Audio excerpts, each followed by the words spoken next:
afternoon, everyone, and welcome to this session. I'm Shaila Raghav. I'm the Chief Climate Officer at Time Magazine, and I'm delighted to be moderating this session today.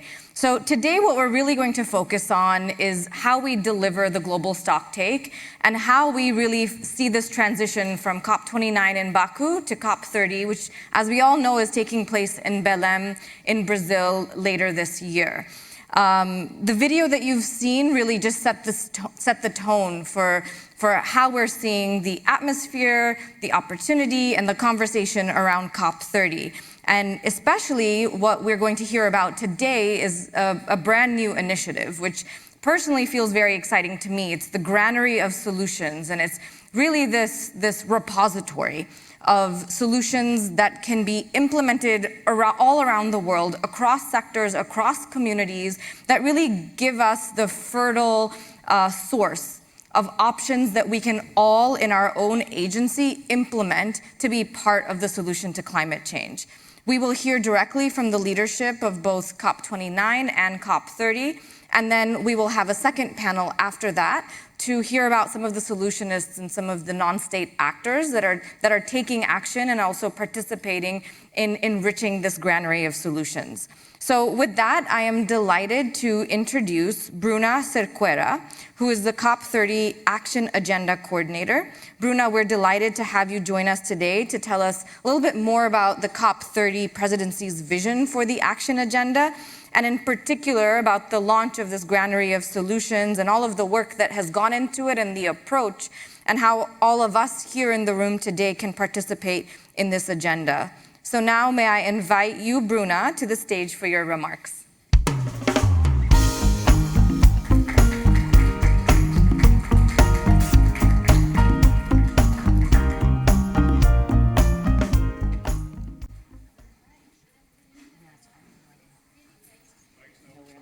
Yeah, is it working? There you go. It's now working. It is really great to be able to be with you today and to be in this place, the Glass House, you know, the heart of the New York Climate Week, for us to talk to you about the Action Agenda. You have seen our two high-level champions, and they will be with us in a moment. But what I really wanted to do before we bring them in is to talk you through what is it that we're actually doing this year in the Action Agenda. And I am so sorry that many of you have been very engaged in this process and have heard this presentation many, many times. But I have been told it is my mission to make sure that everyone knows what exactly are we doing and that we engage as many people as possible in this process with us. So please, we want to take you through very quickly this framework that we're proposing for the Action Agenda and invite you to come with us. As we start, as you have seen in the letters of the COP presidency, we have three big priorities for this COP: to protect multilateralism, to really connect climate to people's real lives, so go into the realities of the people and what matters to them, and finally, to accelerate implementation, accelerate being the key word for us. We do want to go faster, and we think that the Action Agenda within the COP space is one key tool for implementation. If we want to turn this game around from negotiations to actual implementation, the Action Agenda is a very important space for that. It is the space of voluntary action of everyone, of businesses, of communities, of subnational governments, and of countries. And what we have done in terms of the process that we're proposing is two innovations. The first is a framework that we hope will have consistency over time. So it is a framework that we hope will not change from COP to COP, but is something that we can all work on and have a bit more consistency. And this is connecting the Action Agenda to be that implementation tool of what's coming out of the negotiations by connecting it to the Global Stocktake. In the Paris Agreement, we have 5-year cycles. These 5-year cycles are when the countries present their NDCs, their national adaptation plans, but also every 5 years, the countries take stock of where we are in terms of the implementation of the agreement. This is what the Global Stocktake is. And it tells us what are the gaps, what are the things that we need to do in order to get back on track. So we have taken that framework, which is a negotiated agreement, 196 paragraphs, very boring. I'm sure not a lot of people have read it. And we have tried to translate it into something that people can understand. So we have built 6 axes, 30 key objectives, and there will be a number of solutions connected to that. I'm sure you have all seen the six axes of the action agenda. This has been published in the 4th letter. We have been talking a lot about it. If you haven't seen it, please go read the letter. We're covering all of the areas of the economy, talking about energy, industry, transport, forest and biodiversity, oceans, agriculture, food systems, cities, infrastructure, water, human and social development, and a cross-cutting theme about finance, technology, and capacity building that is very important, that needs to go hand in hand with all of that. And within each of those axes, we do have 30 key objectives. And what we have also done that is a bit different from the past is that instead of creating new initiatives, Brazil proposing 10 new initiatives for this year, we do not want to reinvent the wheel. We think that if we want consistency, implementation, continuity, we need to build on what has already been promised, all of the pledges from the past. And so what we have done is an amazing mapping by the Climate Champions team that has given us 600 initiatives that have already been created over the last 10 years. We have invited them in, asked them to be our implementation tools, and over 300 of those have responded and are participating in what we're calling activation groups, which are bringing these initiatives together to deliver on each of those 30 key objectives. What we have asked of them is 3 things. The first thing is to report to us on what results they have been able to generate. So if they promised to do something in the past, although it's a voluntary commitment, we do hope that everyone that has promised is able to report on what are they actually achieving. The second thing that we're asking them to do is to contribute to the solutions that they already have. There are so many solutions out there, and we do want to give visibility to that. It's been such a doom and gloom space. This is now the moment for us to bring the positive force into this, and these, we think, are these solutions. And finally, we're going to look together into the future and build plans to accelerate these solutions. So if they exist, what is blocking them from going to implementation faster? What is blocking us from investing faster, from implementing public policies faster? And what are the unlocks that we need to do to deblock them and to lever acceleration of this implementation phase? What we're very happy to do with you today is that we're launching the Granary of Solutions. So when we launched this agenda in Bonn in the middle of the year, there was a lot of questions. Are you actually going to be able to implement this? This is quite, it's quite ambitious. It's quite a lot to do in a cycle. And we're very happy to say that we've been having very good engagement. We're very excited about everyone who has been on board for this. And we've asked them for these solutions. They have contributed, and it's now online. I think Luma Diaz here working with me was the one leading on this effort, a lot with the Climate Champions team, with all of the partners that are working with us. And we've been able to put online both solutions banks. All of these initiatives have their solutions banks and have contributed that to us, and specific case studies of where things are working well. So we wanted to share this with everyone as an inspiration mechanism. This is not something that we're going to act on. I think our main action now is for the plans to accelerate, but this is something that we hope everyone will be able to see and will be able to relate to what the territories can do. So I think what I wanted to do very quickly is to talk us through some of the banks that we have there. And Ambassador André Correa do Lago has, since he began to be, since even before he was COP president, he was asking everyone, bring your solutions, bring your banks of solutions. A lot of people have responded to that ask.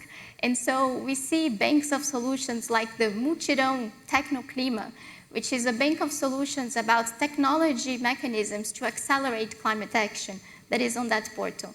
We also see the business action plans, the businesses action agenda.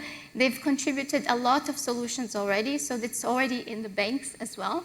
And we're seeing individual cases of solutions as well. Things like New Zealand working with marine bioeconomy and the biofuels for the shipping industry and creating jobs and accelerating their economy by doing so. So these are the types of things that we want to show, that there are solutions that work for the climate, for the people, and for the economies. And we hope that we will be talking more and more in this language of solutions. As we move to COP, you will see that in each objective, we are working on these broad solutions. Solutions like SAF, like payment for ecosystem services, like carbon accounting that can unlock progress in what we're doing. And we want these plans that we're building now into the future to look into how we can accelerate them. So the call to action to you today is that, well, first you can access the platform, you can share your solutions, there will be an online campaign for this that everyone can share, everyone can talk about that, talk in a positive language, but also help us build the plans on how we accelerate them. This is our invitation to you, and we do hope to see you in Belém for us to be launching these plans together. Thank you. Thank you, Bruna. Can everybody hear me from this microphone? Fantastic. All right, now I'm delighted to introduce the high-level champions of both COP29 and COP30. Nigar Padarai, who is the COP29 high-level champion. I'd like to welcome you to the stage, along with Dan Ioshpe, who is the COP30 climate high-level champion for Brazil.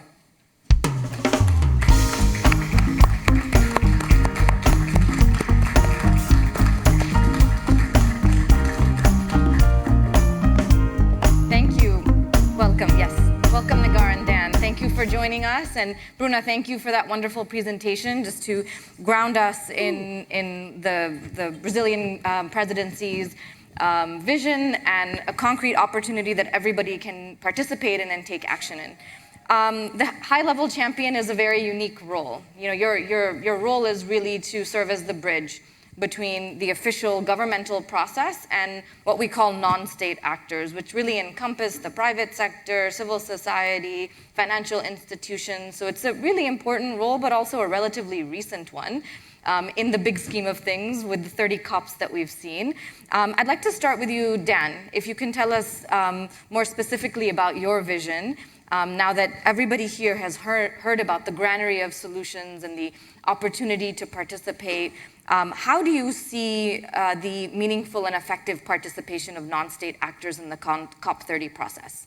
Well, first, it is fundamental. And honestly, I think the whole architecture was to make sure that, that we are all in, that we really participate a lot through the activation groups, through the solution development process, through the granary, so that really we can implement a lot, because that's the motto of COP30. And I believe, I cannot talk about the further COPs ahead of us, but it seems that this will remain maybe for at least 5 years. And that's how we worked along with the presidency in this architecture for the agenda, thinking that this should last. It should not be only an effort for COP30 for 2 weeks in Brazil, because to make those solutions raise and scale up, it's not going to be a short-term effort. So that's the whole idea, and of course for that we need whoever is engaged in those subjects. If we're talking about renewables, if we're talking about forests, about agriculture, about cement, about steel, about sustainable aviation fuels, maritime, cities on the adaptation front, human development. We need time, concentration, and maybe finally what we thought also about is that the stop and go is not productive and it's not supportive. So hopefully after we are done with COP30 in Brazil, these activation groups will remain active every day. We're going to make Bruna work every day on post-COP as well.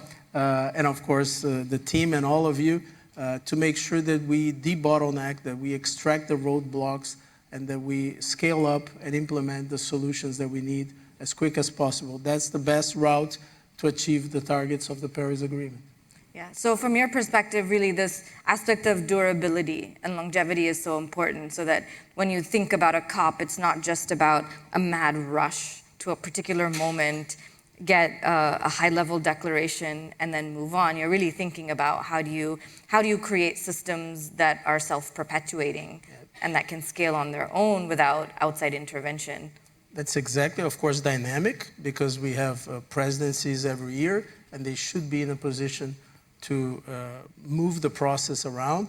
And we have the non-governmental society and the parties as well active, and they should have this space to fix, to adjust.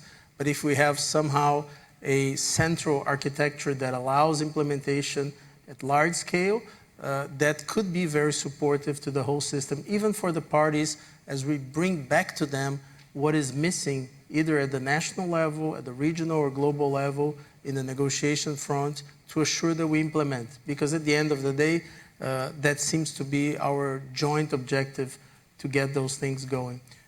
So exactly, that's the idea. So I think it's almost like a loose structure, and I think it's very in the spirit of what this global multilateral also, which is where you're creating the enabling conditions for people to rise up and self-organize and come together. So you've really brought the Brazilian spirit into your agenda. And these are the definitions of day -1, let's say, of the presidency: implementation and multilateral.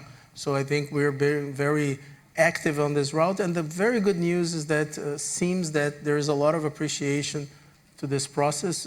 We will also, the Brazilian presidency has the role of presenting this 5-year strategy for the Climate Action Agenda. So it's also a very good moment to test and make sure that we are going in the right direction, and then we can make corrections over time. Wonderful. Now, Negar, let's go back and really just recap your leadership and the incredible vision that you've brought to the non-state actor agenda as well. You've long advocated for a whole of society approach, so really break down silos. And in particular, you've been very passionate about SMEs, small and medium-sized enterprises, and how to bring these businesses and these individuals that drive such a large part of the economy into the fold. How has that vision come through to the action agenda that we are anticipating and look forward to for COP30? Well, thank you for the question. I'm actually still passionate about SMEs, and this is something that we've been pushing a lot because, you know, if we speak about green transition, it's not happening without private sector on board. So we always speak about the all of society approach, and all the decisions that governments are taking, they will be impacting society. It's impacting private sector, academia, young people. So that's why the whole of society approach is extremely important here if we speak about the global climate action. And in many cases, when you talk to large companies, to corporates, big businesses, they have finance, they have, let's say, access to technologies, but small and medium enterprises are lacking all those information. They have no capacity, they have no access to finance, and there are new regulations, and they are really surviving this, you know, green transition. So that's why we've been really pushing hard, and together with collaborators, we launched Climate Proofing SME campaign, and the main idea behind was to equip small and medium enterprises with necessary skills and access to finance. So that's why, because, okay, one of the main result of outcome of COP29 was this 300 billion finance goal. But how can we make sure that the finance, first of all, how can we make sure that this is being implemented? That's extremely important, and that finance reaches really vulnerable communities. It reaches small businesses in the global south and everywhere. So that was the idea, and now we are in New York, and we have launched our finance sprint, SME finance sprint, together with collaborators with our stakeholders, and the main idea, again, to access finance, to mobilize MDBs in that. And we're working very closely with COP30 Presidency and as champions, and I'm really happy of the support that we get, and this campaign has received from Dan, from Bruna, from the presidency, and I was happy to see the thematic day, actually, SME, in the calendar of COP30. That means a lot, and I think that it's extremely important for all the stakeholders that will be there and will be driving this forward.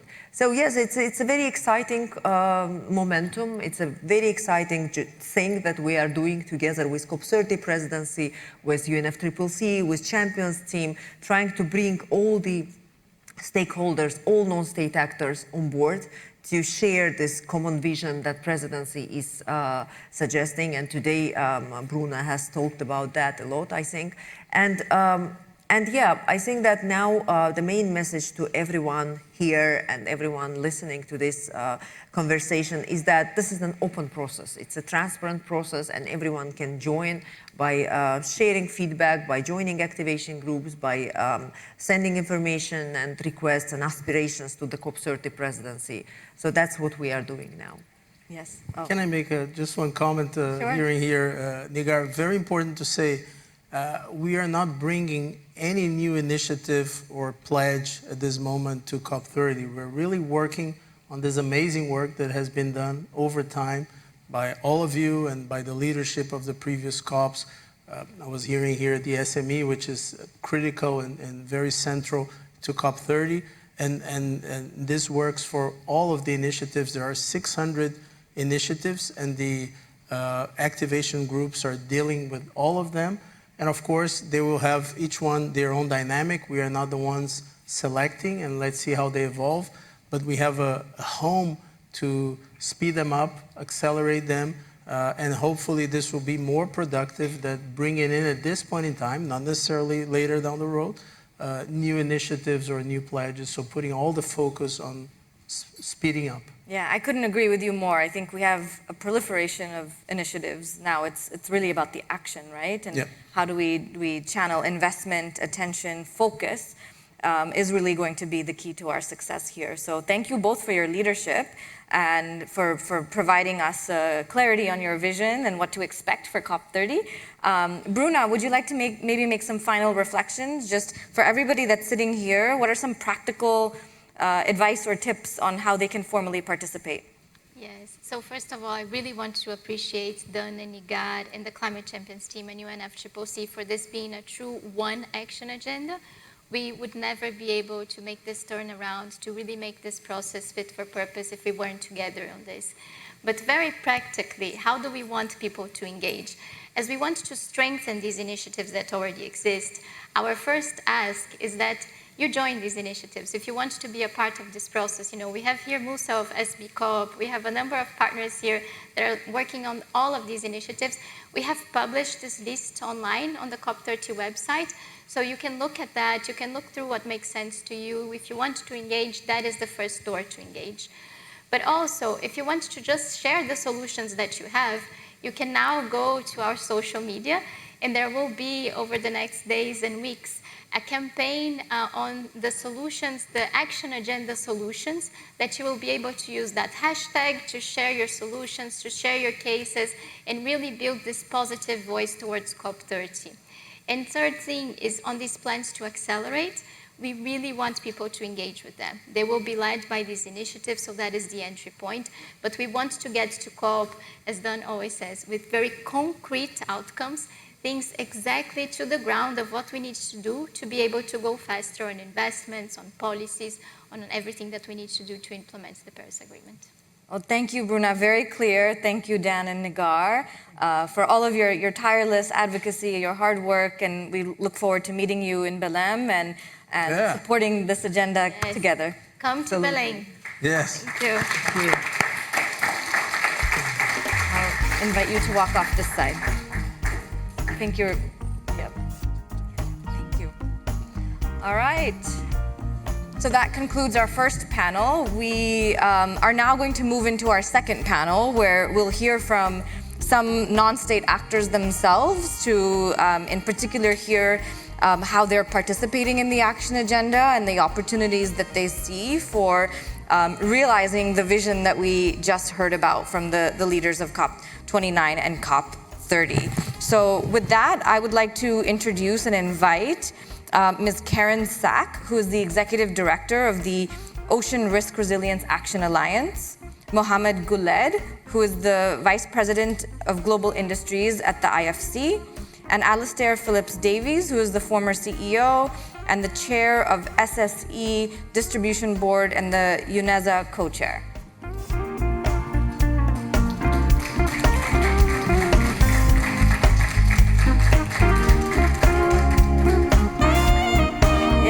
Welcome. Okay. Hi, welcome. All right, well, thank you for joining us. I think we all, with great interest, were listening to the first panel to really understand how we can expect non-state actors participating in what is a very monumental COP, a very significant moment for us, being at the 10-year mark of when Paris was negotiated. And now we're really thinking about how do we put all of this into practice from a non-state actor perspective. So I'd like to first turn to each of you to tell us a little bit about the work that you're currently doing, and in particular how you've engaged with the Action Agenda, and what are some of the key features or ways that you've been able to participate effectively. So Karen, I'd like to start with you. Sure, thank you so much. It's lovely to be here. And it's lovely for the ocean to be on a panel with the climate. It's often forgotten. Just a brief reminder, it's 2/3 of the planet and 80% of life on Earth, 90% of global trade, 90% of the heat from our emissions is captured in the ocean, and 1/3 of our CO2, and it's causing devastating harm, particularly for the 40% of the global population that lives within 10 kilometers of the coast, as well as on biodiversity. And the key thing about ocean biodiversity is it is that biological carbon pump that takes the CO2 and sequesters it, most cost-efficient way of sequestering carbon in the world. And so it's often out of sight and out of mind, but is absolutely key in terms of what we need to do to tackle the climate, biodiversity, and pollution crisis. What we do at the Ocean Risk and Resilience Action Alliance, we bring together financial institutions, insurance, governments, multilateral institutions, and civil society to focus on developing the finance and insurance products that are needed to build coastal and ocean resilience. Our goal by 2030 is to drive at least $500 million of investment into the space focused on the global south, and in so doing to build the resilience of 250 million climate vulnerable coastal people, which is where we're so pleased to partner with the Race to Resilience and be part of Ocean Action, the Action Agenda number 7 focused on the ocean for this COP. We have a B2B approach, beachfront to boardroom. It's a little different, but it's absolutely key because oftentimes $10,000 to $50,000 can make a huge difference for the small and medium-sized enterprises, the entrepreneurs that are working in the global south, to build the resilience of their communities. And so we have a grant-making facility over the past 3.5 years. As a member of Race to Resilience, we have invested $20 million in grants into the development of these finance and insurance products, everything from insurance for coral reefs and small-scale fishers to thinking about outcomes-based bonds that focus on biodiversity, blue carbon, and biodiversity credits as well. Those grants have leveraged an additional $65 million of investment, helped to make 340,000 people, at least half of whom are women, more resilient, and protected 600,000 600,000 hectares of coastal ecosystems. If we can do that in 3.5 years, working together with the community, we can do so much more. And then we need to, of course, focus on how to help those small enterprises emerge from grant funding and bridge that missing middle, that valley of death, where they can't get investment from the private sector and others. And so thinking about how to build some of those products, guarantees, impact funds, Blue Bond Accelerator is key.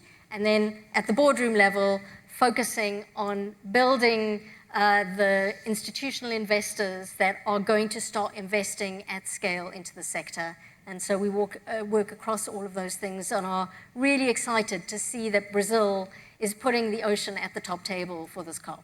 Yeah, so I'd love to pick up a little bit more on that point in particular. So you mentioned a lot of some of the successful programs that you've run and kind of what's needed to scale them. How can the action agenda that we just heard about, the grand array of solutions, the agenda of the high-level champions, how has that in the past helped you to make those connections, to build bridges, to leverage investment, or what is your hope for the action agenda this year?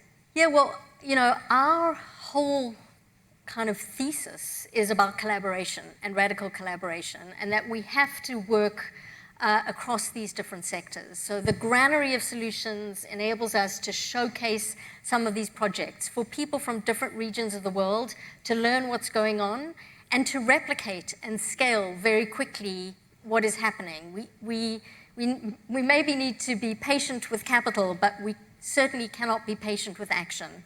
And so that granary of solutions highlighting what works to show that there are solutions that are viable and should be invested in. And then with the action agenda, really tying together, again, this ocean climate nexus, thinking about how climate finance and ocean finance need to be activated, and how investing in things like the ocean breakthroughs can actually help to build climate resilience and adaptation, as well as mitigate some of the critical harms that are going to be impacting all of us as we look forward. Yeah, I think that's such a powerful point. I work in media, so firsthand realize that oftentimes the lack of awareness is our biggest barrier to actually understanding how we invest in solutions, and that the solutions really even exist. Yep. And who are the people that are capable of implementing them. So thank you for sharing that practical example.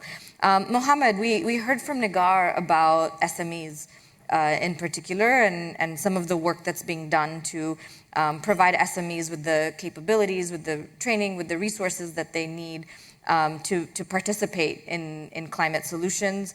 And to also address some of the economic challenges and financial challenges that they may have.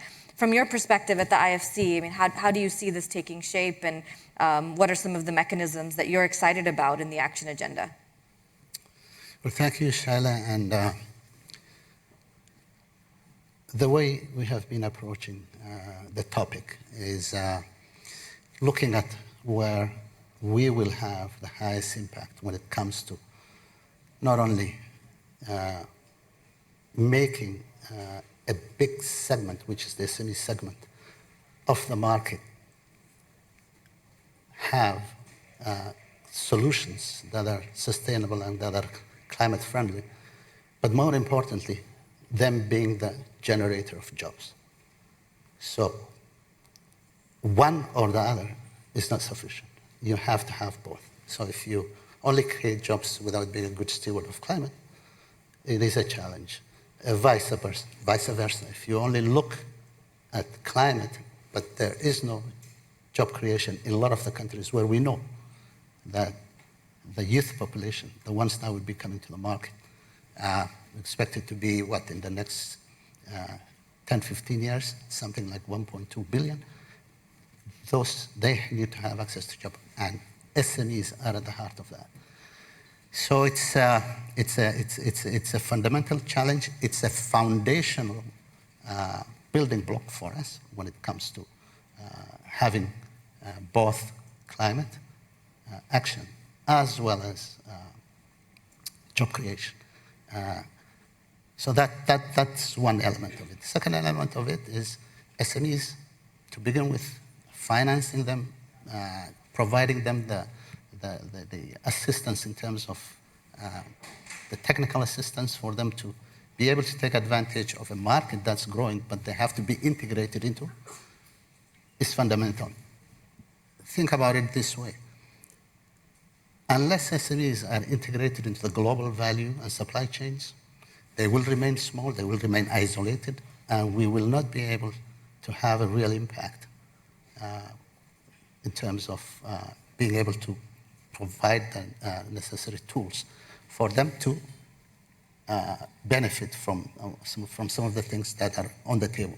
However, if they're integrated into the global value chain and global supply chains, the bigger companies who are the buyers from SMEs actually downstream things that are related to climate. And so it's a real win-win situation. So that's what we have to preach. Yeah.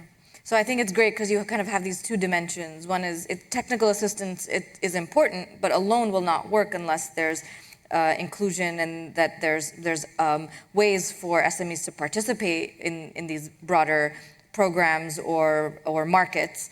and so it's kind of both structural and technical.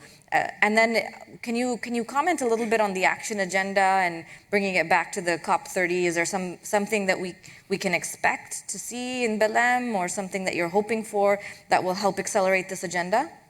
So as I said earlier, in our strategy, IFC's strategy, what we call IFC 2030 vision, SMEs are a pillar, foundational pillar. Making sure that when we provide supply chain finance to buyers, big buyers in this case, and working through their supply chain, which are by and large SMEs, and making sure that we are preparing them to work in that supply chain in a sustainable, climate-friendly way is what allows us to bring our programs. And we are planning to launch a number of initiatives, including our SME financing program that's going to be a platform that will have about $4 billion for SMEs, in addition to what we would be raising from the private sector to come along with us. Oh. So there are a number of initiatives that include both SMEs in the manufacturing and services sector, but also in the agricultural sector, which is has a big potential, especially when it comes to climate and jobs.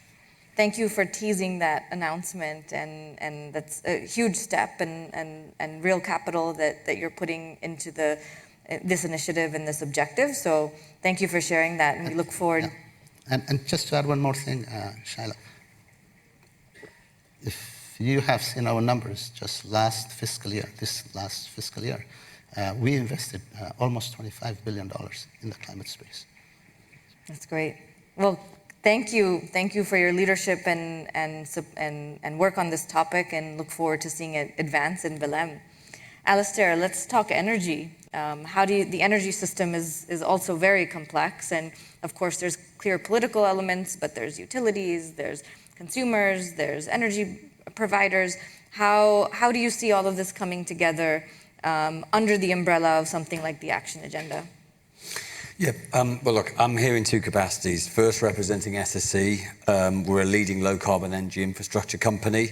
We're based in the UK. We deliver solutions on the ground across networks, generation, renewables, flexibility. Also, I co-chair the Utilities for Net Zero Alliance, together with TACA, which also is making a huge difference. If I start with SSE, we have a lot of tools in our small corner of the world, UK and Ireland and bits of Europe, and particularly in the north of Scotland, where we're delivering radical and urgent transformation.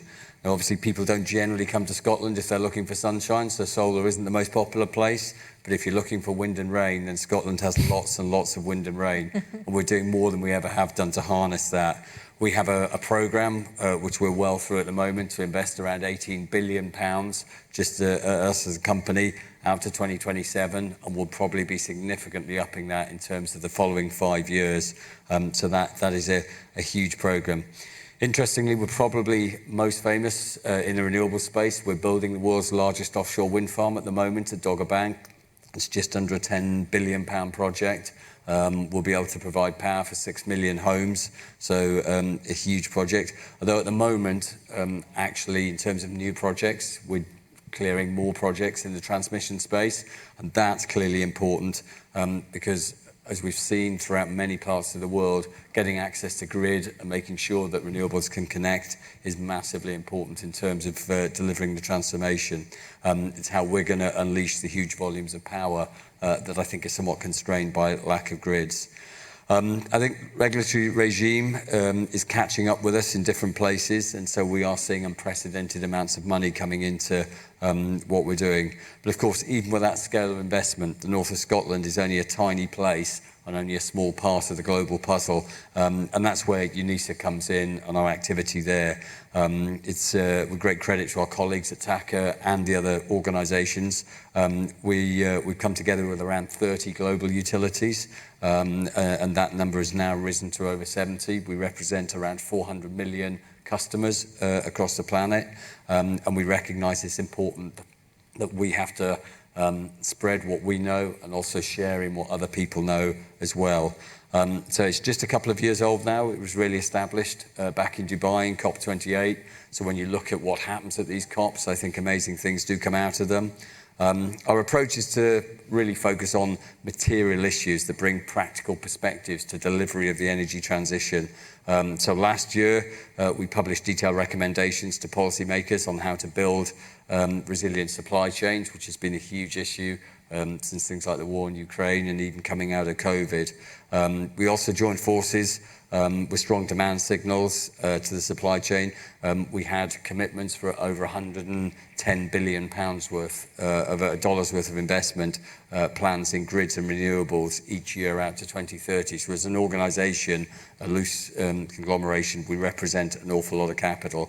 On Thursday this week, we'll be launching a new report looking at practical lessons on how to deliver large-scale grid projects, which is something that we've certainly been leveraging, and going forward to exploring ways to use collective leverage on leading global utilities to address systematic supply chain issues and through equipment standardization and greater interoperability. It's that kind of focus which is going to bring tangible delivery. Grids is a hugely important area and a hugely important focus. And I hope that actually in coming together this way, we can really make a difference when we do get to Belém in Brazil. Wonderful. So when we look ahead at your sector and Belém, what would you hope for, or what do you think could help accelerate all of the momentum that you're already seeing? Yeah, well, look, we obviously heard from Anna, Dan, and Nagar earlier, and when we look at the agenda and what the objectives are for Belém, the key areas that we feel we can play a role from both the organisations, my own one and the wider one, is around electrification. We need to electrify. If we're going to drive that climate change, electrification is absolutely critical. And then the other one, key enablers are going to be grids and also flexibility. So we can build lots of renewables, we can go for electrification, generate a lot more power. You know, I've heard great things this week, things like California's had 200 days this year when they've had at least an hour where they've not relied on anything other than renewables for powering what is the fourth largest economy in the world now. And they've grown that economy despite having a lot of renewables.